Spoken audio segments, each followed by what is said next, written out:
Honnêtement cette vidéo plus que les autres, ne me demandez pas si ça va bien. J'ai une bouteille de vin blanc, je suis seul dans la pièce. Bah ça promet hein.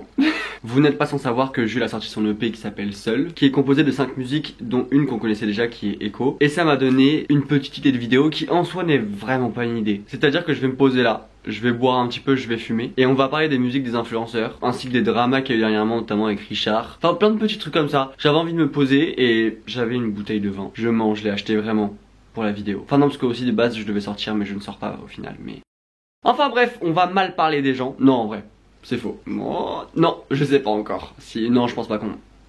On verra bien. Mais par contre avant ça, je tenais à remercier eBay Club de sponsoriser cette vidéo. Si vous ne connaissez pas eBay Club, même si j'en doute, c'est un service 100% gratuit de cashback. Et là vous allez me dire, mais Louis c'est quoi le cashback? C'est le remboursement d'un pourcentage de son achat à chaque achat en ligne et ou en magasin, et ou sur les bons d'achat, et ça c'est nouveau. Évidemment vous avez du cashback disponible sur Asos et plein de sites de vêtements, mais c'est pas ce que j'ai choisi de mettre en avant parce que bah si vous me connaissez, bah je ne vais pas mettre ça en avant. Mais par exemple si vous devez faire un achat à la Fnac, vous avez 6,5% de cashback. Vous avez 10% de cashback sur hotel.com. Si vous voulez m'inviter en vacances comme ça, vous allez faire des économies sur vos achats. 5% de cashback sur Darty si vous voulez acheter de l'électroménager. Vous avez aussi 4 € de remboursé sur Franprix, 6 € sur Udrive et 7% de cashback sur la Biocop. Tu as 3 € offert à l'inscription, mais 6 € grâce à mon lien qui est en barre d'infos, et il me semble que moi je touche quelque chose dessus. Et du coup à partir de 10 € dans ta cagnotte, tu peux demander un paiement, que ce soit genre virement bancaire, PayPal, etc. Donc du coup pour conclure, tu as le cashback en magasin, le cashback en ligne, mais aussi maintenant le cashback sur achat de bon d'achat, et ça c'est ce qui est nouveau, et c'est ce dont je vais vous parler maintenant. En fait tu vas acheter ton bon d'achat à réduction immédiate sur eBay Club. Tu as notamment moins 7% sur Marionneau, moins 5% sur Zalando, moins 3,5% sur Carrefour. Tu peux les utiliser en ligne ou en magasin suivant les marchands, et en plus tu peux le cumuler avec le cashback. Donc ça fait encore plus d'économies. Ce qui est vraiment cool, et c'est pour ça que j'ai accepté de faire cette collaboration, bon évidemment au-delà du chèque qui me permet de payer mon loyer et mettre de côté, c'est que les bons d'achat tu peux les utiliser pour tes achats quotidiens comme les courses. Comme ça quand on va tous faire un apéro tous ensemble, eh bien on pourra utiliser eBay Club. Mon lien pour faire gagner 6 € contre 3 € à l'inscription est en barre d'infos. Merci encore eBay Club de sponsoriser cette vidéo, qu'on va d'ailleurs continuer. Alors oui je sais, croyez-moi, ça fait 2 vidéos sponsorisées à la suite, mais ce n'est pas du tout de mon ressort. Et ce n'est pas non plus de la faute de mes partenaires, de mes collaborateurs, enfin des marques avec lesquelles je travaille, c'est juste vraiment bah, comme mon ordinateur m'a lâché. Les contrats étaient déjà signés et dans les contrats il y a des clauses vous savez pour des dates etc de publication. Et là je n'avais pas le choix parce que quand une marque fait des campagnes publicitaires, généralement c'est sur un mois entier et c'est pas du tout en mode bon bah tu postes la vidéo un peu quand tu veux. Tu postes la vidéo quand tu veux certes, mais il faut quand même délimiter ça et généralement bah c'est par exemple le mois de mars, mois d'avril etc. Et là de base les 2 collaborations que je vous ai sorties, donc celle mercredi et celle aujourd'hui, elles étaient censées être en mars. Voilà, j'espère que vous m'en tenez pas rigueur, mais bah même si vous m'en tenez rigueur, enfin c'est un peu tard pour ça quoi, mais wouh. Mais je suis vraiment désolé. Enfin bref, imaginez, genre je loue une salle, telle que je sais pas moi une salle de boîte ou un truc comme ça, et je vous fais tous venir. Je pense très sincèrement qu'elle n'est pas réalisable, mais bon écoutez, on a le droit de rêver hein. Ah oui évidemment comme je suis cheap, c'est un verre Ikea, hein. Voilà, et c'est un vin blanc à 3,50 €. Non, 3,75 € s'il vous plaît. Mais c'est un vin blanc sec, je préfère les secs. Né de délicats arômes de fleurs blanches et de fruits exotiques, bouche, attaque vive, bouche équilibrée et fine, pleine de fraîcheur. Tout à fait. Non, tout à fait. Oui, il y a un 3 à ma chemise. Voilà, ne faites pas attention à ça non plus. Et par pitié, vraiment. Cette vidéo, c'est chill. Je suis vraiment pas bien. Franchement, c'est une journée où j'ai envie de me buter. Par pitié, cette vidéo, soyez chill. Bon, on va commencer par l'EP de Jules. Je vous ai amené mon ordinateur qui est juste à côté. Du coup, mon nouvel ordinateur. Et je vais pas vous mentir, j'ai déjà écouté toutes les musiques parce que quand j'ai fait mes inscriptions de Parcoursup avec ma pote, eh bien, on l'a écouté. Et je vous ai fait, un top 5 évidemment, hein, puisqu'il y a 5 musiques. Bon, déjà, premièrement, soyons clairs. C'est pas si mauvais que ça en vrai. En vrai de la part de Jules, on pourrait attendre quelque chose d'un peu en mode un peu basic et un peu bon bah le boug est beau, il a une voix qui est passable et il va par conséquent faire de la merde. Mais c'est pas si nul que ça. Par exemple Echo, bon ça c'est la musique qu'on connaissait déjà, qui était déjà sortie et qui a 431 929 streams. C'est vrai, j'ai peur du vide. Ça me bloque, je sais plus quoi faire. Et ben au final c'est ma musique préférée. En fait moi j'aime bien un peu ces musiques, bon j'allais dire musique pourrie, c'est pas le terme, mais genre vous voyez, ce genre de musique où en mode tu les écoutes, pas forcément premier degré mais pas forcément second degré non plus, mais juste tu kiffes le truc quoi, tu vois, c'est un peu entêtant tout ça, et bah Echo j'aime bien. Après je dirais Ma Déclaration, qui est une reprise de la musique de France Gall. Quand je suis seul et que je peux rêver, je rêve que je suis dans tes bras. Après je dirais Seul en 3ème position. Vas-y souris, vas-y rigole, faut pas qu'il sache ce qui ne va pas. Bon pour le coup je suis pas très fan de Seul. Je suis pas très fan de Pour te plaire. Toi et moi ça date pas d'hier. Tu sais je suis pas qu'un frère. Et je suis pas très fan de Soleil. Te souviens-tu de ce qu'on faisait à nos débuts? En fait non, je vais m'expliquer. Pour le coup je trouve qu'il a une belle voix et en soi c'est assez honorable. Bon par contre le clip de Echo, bon il y aurait pu y avoir plus. Je trouve vraiment que le clip n'est vraiment pas top. Enfin esthétiquement parlant c'est mimi, mais c'est vraiment très basique. Après encore une fois on part du principe, vraiment faut partir du postulat que vraiment moi je fais rien de ma vie hein. Je vous le dis clairement et j'aime juste grave parler sur les gens. Après pour autant il y a de l'idée et je trouve que genre Echo et Seul c'est vachement différent. Ma déclaration bon bah c'est une reprise mais c'est quand même assez différent des deux autres musiques. Il y a Soleil aussi qui est un featuring avec Alban Claudin, mais je crois qu'il ne chante pas, je crois que c'est quelqu'un qui est au piano il me semble, ou quelque chose comme ça. Enfin en tout cas j'ai pas compris parce que j'ai bien écouté et j'ai l'impression de reconnaître que la voix de Jules. Donc je pense que c'est vraiment quelqu'un qui fait la compo derrière ou quelque chose comme ça. Et même avec Pour te plaire je trouve que vraiment ces 5 musiques qui sont totalement différentes les unes des autres. Donc c'est déjà cool parce qu'il y a de l'idée derrière. Après c'est vrai que c'est pas non plus quelque chose que je vais écouter. Enfin je dirais que Echo et Ma déclaration je pourrais les écouter. D'ailleurs vous savez quoi, je vais les mettre en favori maintenant et je vais voir si je les écouterai plus tard et si j'ai pas envie de les supprimer. Mais c'est vrai que c'est pas non plus un EP que je vais écouter dans sa globalité et juste voilà. Mais ça aurait pu être largement plus mauvais parce que on sait très bien que quand on est influenceur et qu'on a 1 million d'abonnés on nous propose 12 000 projets différents. L'appel à l'argent fait que beaucoup acceptent des projets qui sont éclatés, mais là je crois que Jules de base la musique c'est quelque chose qu'il aime beaucoup et qu'il faisait avant. Il y a un truc où genre il a un rapport avec la musique différent quoi et que c'est pas juste un projet qu'on lui a proposé juste pour gagner de l'argent, parce que je sais même pas si en vrai c'est rentable en tant qu'influenceur de faire de la musique. Je sais pas si en fait ça coûte peut-être même plus cher à l'influenceur parce que le fait de produire des clips etc, j'imagine qu'il est en maison de disque. Bon bref, enfin voilà. En vrai la première fois que je l'écoutais avec ma pote quand je faisais mes vœux Parcoursup, je vous avoue qu'on s'est dit putain c'est de la merde. Vraiment on s'est regardé avec ma pote, on s'est dit c'est nul à chier. Et en fait maintenant que je l'ai réécouté aujourd'hui, justement parce que je voulais un peu préparer la vidéo et je voulais connaître un minimum de musique. Et d'ailleurs j'ai essayé de faire le test d'enregistrer une partie de la vidéo en écoutant l'un des sons de Jules. Et en fait la vidéo était bloquée. Donc je ne pourrais même pas vous faire écouter la musique et ça m'énerve beaucoup. Mais je vous invite en vrai à l'écouter le P. Franchement il dure en tout 12 minutes. 10 minutes et franchement ça peut être sympa pour se faire, enfin peut être sympa, pas forcément hein, bah parce que c'est pas au goût de tout le monde, mais pour se faire un avis, franchement 12 minutes c'est l'équivalent de se raser, se brosser les dents et de se récurer les oreilles. Je dis ça parce que moi je suis vraiment très psychorigide. Je sais qu'à peu près genre ces 3 trucs moi ça me dure 10 à 12 13 minutes. Après à voir s'il fera des clips parce que je sais que bon Echo il y a un clip parce que la musique était déjà sortie. Je sais pas comment ça s'appelle, je crois que c'est un lead single, un truc comme ça, en mode quand tu sors un single avant pour mettre en avant ton projet. Donc à voir s'il y a des clips parce qu'il y a moyen qu'il fasse participer ses potes dans les clips. Je crois que j'ai reconnu la voix de Paola dans Seul. Ça change par exemple de Antonin qui a fait Juger. Là pour le coup c'était vraiment une musique pour genre déconner entre guillemets et genre c'était un gros projet qu'Antonin voulait faire j'imagine. Là on sent que il y a quand même une vraie démarche derrière artistique entre gros guillemets. Vous avez été pas mal à me demander, enfin pas mal, vous avez été peut-être 5 mais à me demander de parler de l'EP de Jules et voilà c'est donc chose faite. Mais je vous avoue que je suis quand même vachement dégoûté de ne pas pouvoir vous faire écouter la musique parce qu'en plus ma réaction aurait été très drôle hein, parce que vraiment la première écoute avec ma pote je vous avoue que c'était très problématique ce qu'on a dit. Et d'ailleurs il y avait aussi Spark Dice qui avait fait une reprise de Position mais un peu en mode version rock il me semble. Alors oui parce que ça je crois que j'en ai jamais parlé parce que c'était à la période où je voulais me buter et donc j'avais arrêté les vidéos YouTube et c'est trop dommage que j'ai pas pu en parler donc là je vais profiter de cette vidéo pour en parler. Et bien écoutez moi je trouve que c'était quand même une idée intéressante. Bon, alors par contre est-ce que j'aime le rendu? Non. Est-ce que j'aime le clip? Pas forcément. Bon après je pense qu'il y a de l'idée derrière et il doit y avoir un peu de budget donc je vais pas non plus dénigrer. Mais par contre je trouve que le fait de prendre Position et d'essayer de changer le style de musique, et ben je trouve ça hyper intéressant et j'étais hyper surpris parce que honnêtement Johan, Spark Dice je ne l'attendais pas du tout dans la musique et je sais pas s'il a prévu de faire d'autres bails, est-ce qu'il a prévu de ressortir des reprises parce que après les avis étaient pas si bon que ça en soi. Mais moi j'avais trouvé que son idée était intéressante et un peu dégoûté que depuis il n'ait rien sorti. Bon déjà parce que ça aurait pu me faire du contenu, parce que je suis une merde qui fait du contenu uniquement soit sur moi et mes storytime soit sur les autres. Bon après on ne va pas parler des musiques de TikTokers, alors parce que je trouve vraiment qu'il y a une distinction à faire entre musique, bon influenceur. Le terme est un peu flou parce que en soi Bilal c'est un chanteur avant d'être un influenceur. Mais par exemple Jules, Spark Dice etc, bon eux c'est des influenceurs de base donc c'est de la musique d'influenceur. Mais je trouve qu'il y a quand même une distinction à faire entre musique d'influenceur et musique de TikToker. Enfin quoique quand on voit la merde que nous ont pondu McFly et Carito, je sais pas si vraiment il y a une distinction à faire en soi.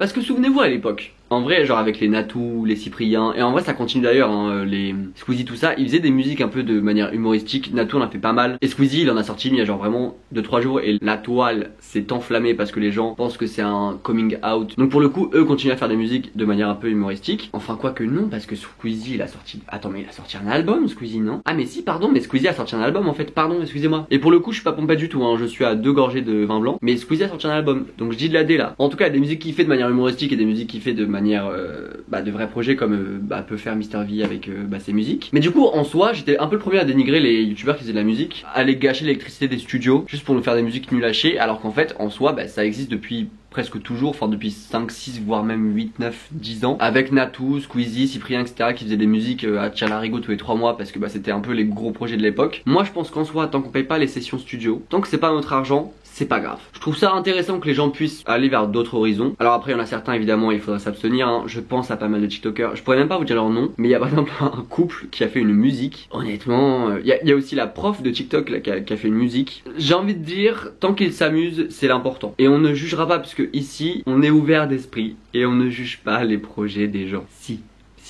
Ah si, très fort. Honnêtement, qui sait, peut-être que je sortirai de la musique. Ce serait un trop beau concept de vidéo, de genre prendre 10 noms d'influenceurs et d'imaginer la musique qui pourrait sortir. Genre juste faire un couplet. S'il y a des youtubeurs musique qui nous regardent, là je vous ai donné un concept archi cool. Pour moi, ce serait vraiment, le titre ce serait genre la mort ou genre crever ou sauter. Et ce serait une mélodie très triste, très sombre, avec un couplet un peu en mode grand corps malade, mais grand corps malade qui est vraiment pas bien quoi. Et bah ce serait ma musique.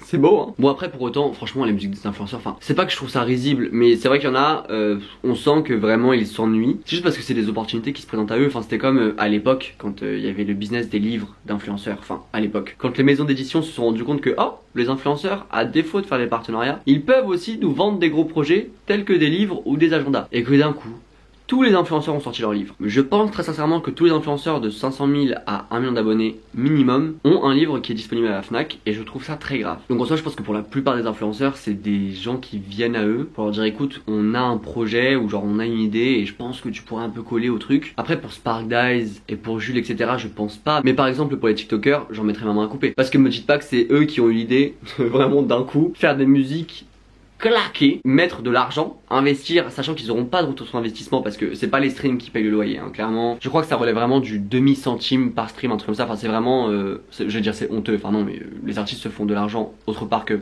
par les streams. Mais voilà donc je pense que ce serait des projets à perte si c'était pas des équipes qui viendraient les voir en leur disant écoute on a un projet, je pense que ta voix elle est sublime et tu devrais faire une musique. À claquer au sol mais tu devrais faire une musique. Je sais pas si réellement eux ont un retour sur investissement, mais écoutez ils doivent bien trouver leur compte quelque part hein, puisqu'ils le font. Enfin bref je pense que le sujet de la musique est clos. Et s'il y avait quelque chose à retenir de cette partie c'est juste bah écoutez pourquoi pas.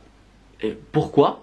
On pourrait se poser la question, mais en soi pourquoi pas. Maintenant place au drama de Richard. En gros ça parlait de la redistribution d'argent et ça disait que oui quand le gouvernement prend aux riches par les impôts, les taxes etc, ça n'est jamais redistribué aux personnes qui travaillent réellement et qui gagnent le SMIC, mais c'est redistribué aux gens qui ne font rien de leur vie. De la part d'un influenceur qui je le rappelle gagne sa vie en faisant des vidéos YouTube et des tutos, de toute façon n'importe quel influenceur hein, qu'on soit bien clair, je trouve ça risible. Vraiment t'es la dernière personne dont il faut entendre ça. Évidemment là maintenant il a posté des excuses parce qu'il a bien vu que les gens étaient un petit peu énervés et honnêtement ils ont bien raison. Il a dit oui je travaille depuis 14 ans etc, je me suis un peu emporté, je ne suis pas un expert en économie. On l'a vraiment bien remarqué Richard, crois-moi. Mais je trouve ça juste dingue de voir à quel point les influenceurs qui sont quand même de base, pour la plupart hein, issus de milieux pas précaires non plus mais qui ne roulaient pas sur l'or, bah juste les voir devenir en fait des petits bourgeois qui n'ont honnêtement aucune valeur de l'argent, qui gagnent des 10, 15, 20 000, 30 000, 40 000 euros par mois, qui sont même pas capables d'être un minimum reconnaissants vers leur communauté parce que clairement enfin si les gens arrêtaient de les suivre il ne serait plus rien. Et je trouve ça d'autant plus dingue de voir un influenceur dire les gens qui ne foutent rien. Alors j'ai eu du mal avec mes guillemets mais c'est juste en tant qu'influenceur, moi j'ai un travail à côté mais en soi je pourrais vivre de YouTube, qu'on soit bien clair, même si imaginons je faisais une sponsor par mois. Et si je vivais uniquement avec les vues YouTube, je pourrais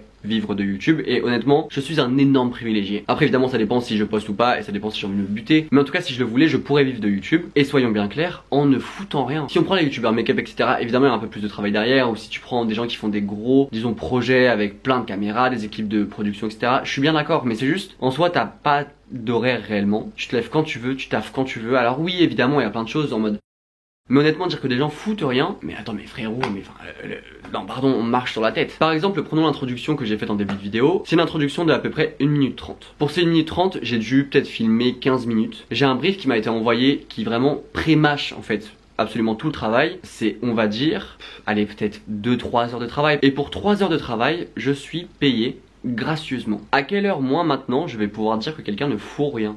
Sincèrement. Et pour autant je veux pas faire le pick me influenceur en train de dévaloriser le travail, de dire que vraiment on ne fout rien et c'est juste trop facile, mais c'est juste une vérité générale en fait. Évidemment ça dépend de ton contenu, ça dépend de ce que tu fais, ça dépend de ton nombre d'abonnés, mais ça reste quelque chose qui est appréciable, ça reste quelque chose qui est facile entre gros guillemets. Et oui il y a une pression psychologique, oui il peut y avoir de l'anxiété, mais comme tout le monde en fait. Enfin moi je vois le taf que je fais à côté, mes frères c'est pas du tout comparable. Enfin déjà tu restes debout toute la journée, t'as des patrons qui te parlent comme une merde. Enfin ça dépend évidemment des entreprises hein, mais ça dépend de ton poste. Mais alors si t'es dans un bas poste comme moi je peux l'être, on te fait sentir à longueur de journée que tu es juste une grosse merde. Donc il y a un moment, franchement, d'autant plus quand t'as fait d'autres travails avant l'influence, comme Richard a pu le faire, je trouve ça dingue d'avoir ce genre de propos. Évidemment je le condamne pas plus lui qu'un autre, hein, mais je trouve ça juste dingue en fait. Quand t'as connu autre chose que l'influence, de venir dire c'est redistribué d'une mauvaise façon et que vraiment c'est les gens qui gagnent le moins, qui touchent le plus et qui sont payés à rien faire. Pardon, mais tu crois que vivre avec un RSA c'est la belle vie? Je crois que les gens qui touchent le SMIC ont une belle vie. Moi j'ai vu ma mère galérer, hein. Elle t'a fait toute la journée. Toute la semaine on ne la voyait pas, on la voyait le soir vite fait. Et quand tu vois des influenceurs qui gagnent des 10-15K voire plus dire ce genre de propos, parce qu'en plus ça évidemment c'est des propos qu'il a eu en live, mais ne parlons même pas des événements d'influenceurs où ils parlent entre eux, les dingueries qu'ils doivent dire. Non mais pardon, mais les dingueries qu'ils doivent dire, je suis désolé. Quand il n'y a pas de caméra, quand il n'y a pas de téléphone, quand il n'y a pas de live, quand il n'y a pas... Mais ça doit être vraiment... Mais ça va être du classisme pur et dur, vraiment, mais...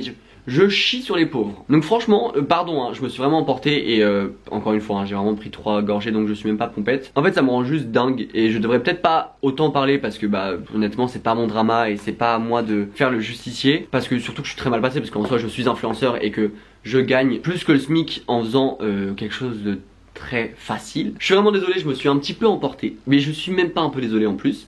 Honnêtement pas moi qui ai filmé une vidéo, 1 mois pour arrêter de fumer, où je suis passé d'un paquet par jour à presque genre 3, 4 voire 5 clopes par jour pour au final reprendre un paquet par jour. Bon bref, là j'ai repris un paquet par jour parce que c'est le week-end et que je vois pas mal mes amis, mais en soi la semaine je suis à genre un paquet tous les 2-3 jours donc ça passe. Je suis quand même une immense merde hein, quand on y pense. Après c'est vrai que ça fait aussi du bien de sortir parce que je vous avoue que les boîtes, avant j'y allais jamais. Je sais pas pourquoi je m'étais persuadé que genre les gens allaient me détester là-bas et surtout que j'allais me sentir hyper mal à l'aise parce que bah je sais pas, moi je sais pas danser et tout, et en fait il suffit d'être bourré pour passer une bonne soirée. J'ai eu quelques mésaventures là-bas. Et surtout mon problème c'est vraiment l'alcool. En fait à chaque fois je bois avant d'y aller parce que bon bah, enfin pardon mais les verres à 13 euros faut se calmer. Et puis à chaque fois je me dis bon je suis pas assez bourré, faut que je reprenne un verre. Faut juste que t'attendes que l'alcool monte mon garçon. D'ailleurs je sais pas si vous êtes toujours chaud pour la SMR bourré. Au départ je pensais faire ça mais je me suis dit en vrai attends de trouver un moyen d'avoir un micro. Parce que la SMR moi c'est un truc que je connais depuis genre vraiment 4-5 ans. Oui je suis un puriste de la SMR hein, parce que je connaissais la SMR, il y avait pas encore de vidéos en français genre où il y avait Paris ASMR et peut-être 2-3 ASMR artistes.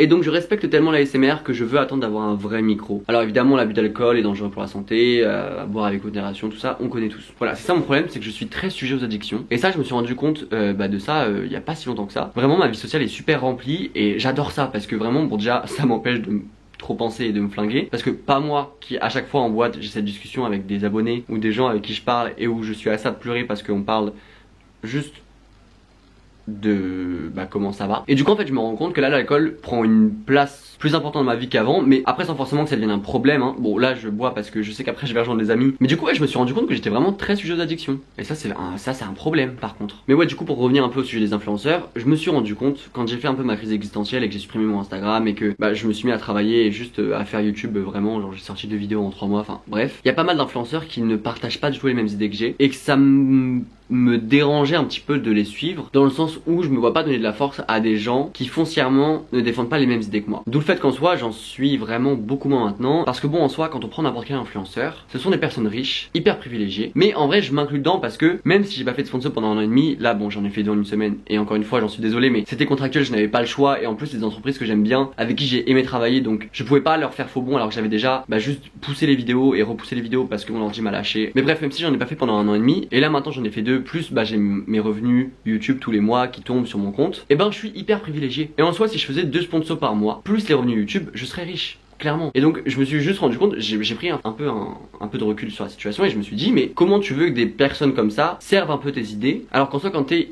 privilégié c'est pas non plus un mythe, t'es quand même assez déconnecté de la réalité, genre en tout cas de la réalité de la plupart de la population française. Il y en a plein avec lesquels je suis sûr que dans la vie je ne m'entendrai pas parce qu'ils doivent dire des dingueries en dehors des caméras. Après je vais pas vous mentir, là je suis très content d'avoir trouvé les entreprises parce que je vais pouvoir mettre de l'argent de côté. Je me dis que même si je fais des pauses YouTube, maintenant vous connaissez. On a un peu une relation toxique vous et moi. Enfin je suis là pendant 3 mois et je repars pendant 2 mois parce que j'ai envie de me tirer une balle, après je reviens, enfin voilà, je suis vraiment votre ex toxique. Est-ce que c'est mon coming out influenceur cette vidéo? Je ne sais pas non plus. Écoutez, je pense que la vidéo touche à sa fin. Je voulais encore une fois remercier eBay Club de sponsoriser cette vidéo. N'oubliez pas mon lien qui est en barre d'infos pour avoir 6 € de l'inscription au lieu de 3 €. La personne qui s'occupe du pôle influence là chez eBay Club, vraiment je l'adore. J'espère que la vidéo vous a plu et j'aimerais bien un peu créer ce concept de genre pas forcément une vidéo les influenceurs et quelque chose genre en mode les partenariats les influenceurs, ce genre de choses, mais juste un truc où je me pose, je bois un peu de vin ou de l'eau. Bois de l'eau, c'est bien aussi Louis, et on papote quoi. Voilà, bah après, je suis en train de dire ça, alors qu'en fait vraiment papoter, c'est littéralement ma chaîne. Je ne fais que ça. Je vous dis normalement la semaine prochaine, et promis, il n'y aura pas de sponsor. Voilà, cette fois-ci, voilà, il y aura une petite pause là de 1 mois parce que je n'avais pas prévu. J'avais fait les choses bien, je vous jure, j'avais fait les choses bien, mais mon ordinateur a décidé de me claquer entre les doigts. Promis, la semaine prochaine et toutes les autres semaines, on se retrouvera sans sponsor. Parce que oui, je vous aime et j'aime faire YouTube même quand il n'y a pas de sponsor. Ouais, je sais. Je vous fais de gros bisous et encore une fois merci beaucoup parce que sous ma dernière vidéo vous avez été trop contents que je fasse une sponsor. Je vous souhaite une bonne soirée, une bonne journée et puis écoutez, on se retrouve la semaine prochaine peut-être.